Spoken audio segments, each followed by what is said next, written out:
Muy buenos días para todos. Muchas gracias por la invitación. Yo soy Alejandro Hoyos, médico neurólogo de la Universidad Nacional, y hoy quiero compartir con todos ustedes lo que deben saber las familias acerca de la amiloidosis.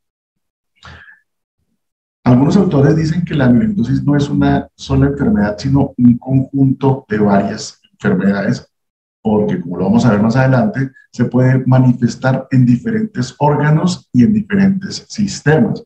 Entonces podemos llegar a este diagnóstico a través de diferentes especialidades, teniendo en cuenta que la amiloidosis no es una enfermedad frecuente, pero que sí es una enfermedad tratable. La amiloidosis consiste en un acúmulo de una proteína que es esta, la proteína amiloide en los diferentes órganos.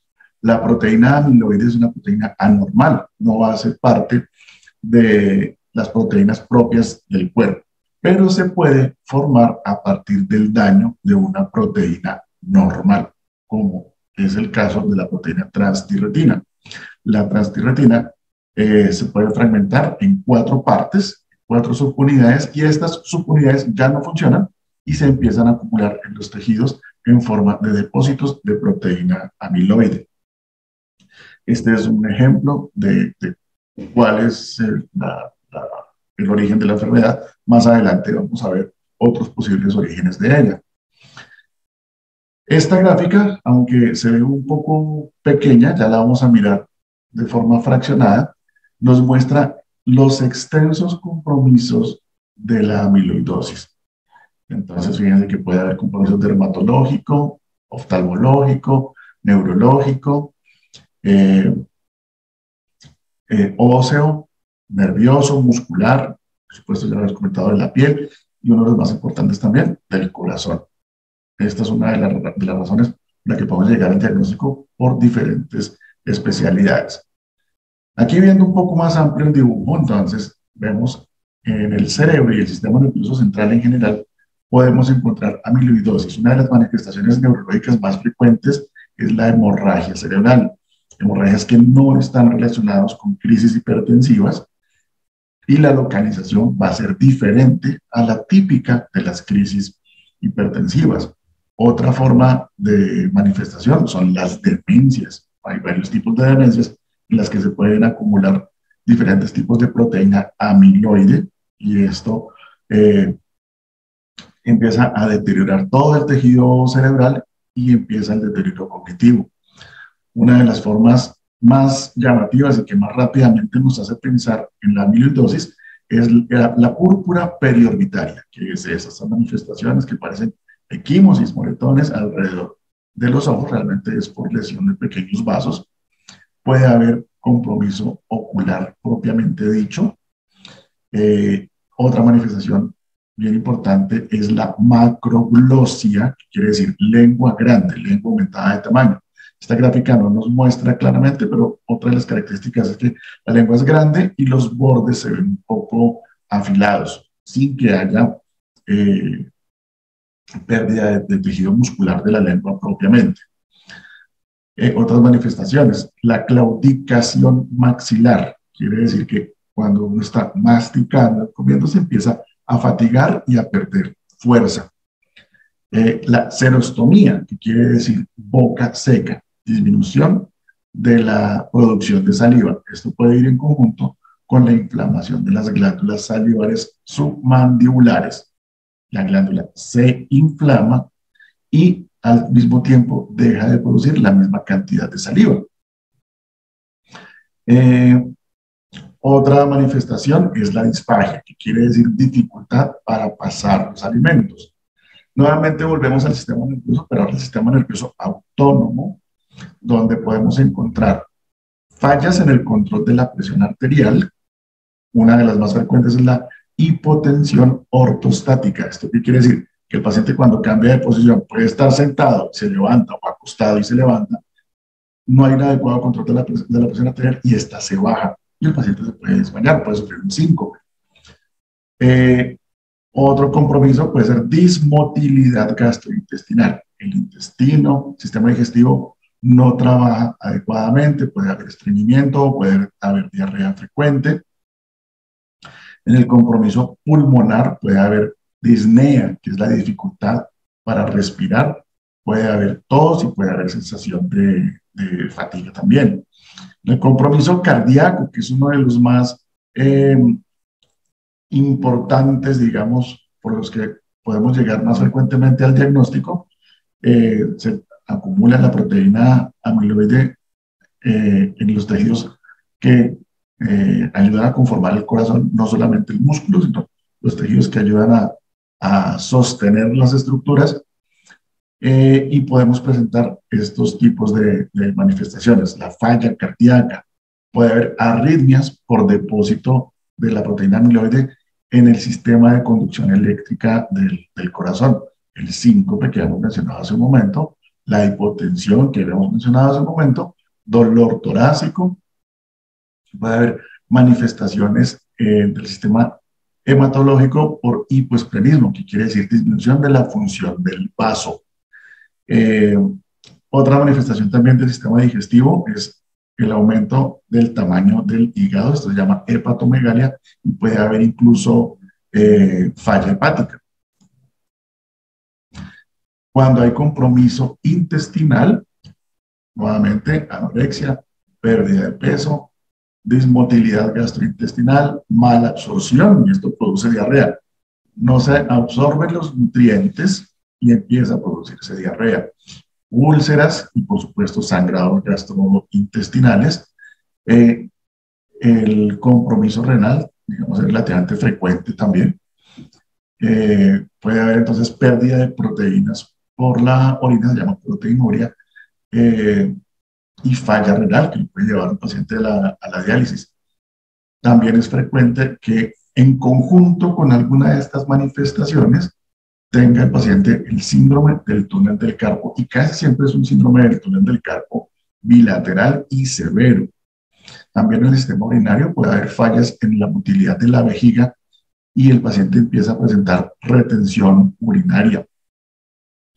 De las manifestaciones dermatológicas, lesiones en las uñas, también manifestaciones musculares que comentábamos hace un momento, dolor muscular, pérdida de la fuerza, nuevamente aparece en el sistema nervioso, ahora en el sistema nervioso periférico, generando dolor y pérdida de fuerza en las extremidades. Esto tiene una característica bien importante, y es que esto puede producir un dolor muy severo. Esto altera la calidad de vida del paciente. No es fácil vivir con dolor todos los días, a todas horas. El paciente dormido no encuentra tranquilidad, no puede dormir, no puede moverse, no puede trabajar. Entonces, estas manifestaciones neurológicas son siempre muy importantes y debemos tener en cuenta estas manifestaciones, contarlas con el mayor detalle posible a nuestro especialista tratante para tratar de abordar el diagnóstico más preciso posible. Tipos de amiloidosis. Como les decía, la amiloidosis, los expertos internacionales la consideran más bien un conjunto de enfermedades, y aquí estamos hablando entonces de los tipos de amiloidosis.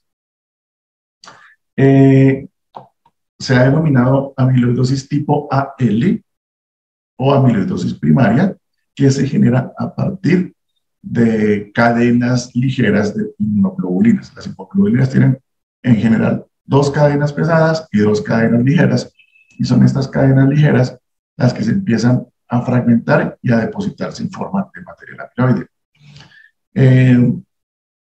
sin que tengamos una causa determinada de esto, diferente a la amiloidosis tipo AA o amiloidosis secundaria, que se desencadena por una reacción inflamatoria diferente, como una artritis reumatoidea. El paciente empieza con su artritis reumatoidea o alguna otra enfermedad autoinmune, y esta enfermedad genera más inmunoglobulinas de las que hablábamos hace un momento, y al dañarse las inmunoglobulinas se depositan los fragmentos de las cadenas pesadas. Pero la enfermedad que desencadena todo el proceso es la enfermedad autoinmune primaria. En este caso, el ejemplo es la artritis reumatoide, pero puede ocurrir en otras enfermedades autoinmunes. La amiloidosis ATTR o amiloidosis familiar. Esta quiere decir la amiloidosis por transtirretina, que era la que estábamos mencionando hace un momento. Esta enfermedad tiene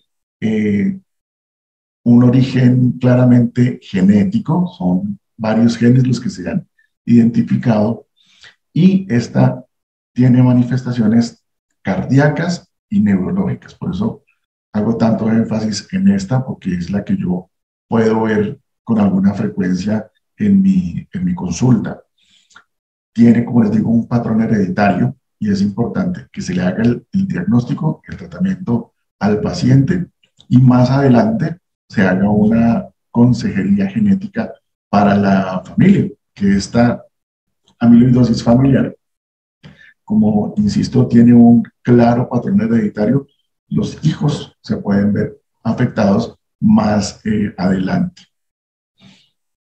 Otro tipo de amiloidosis es la amiloidosis de tipo salvaje. También ocurre a partir de la proteína transtirretina, pero esta es normal y empieza a fragmentarse en proteína amiloide, pero no se llegan a determinar las causas.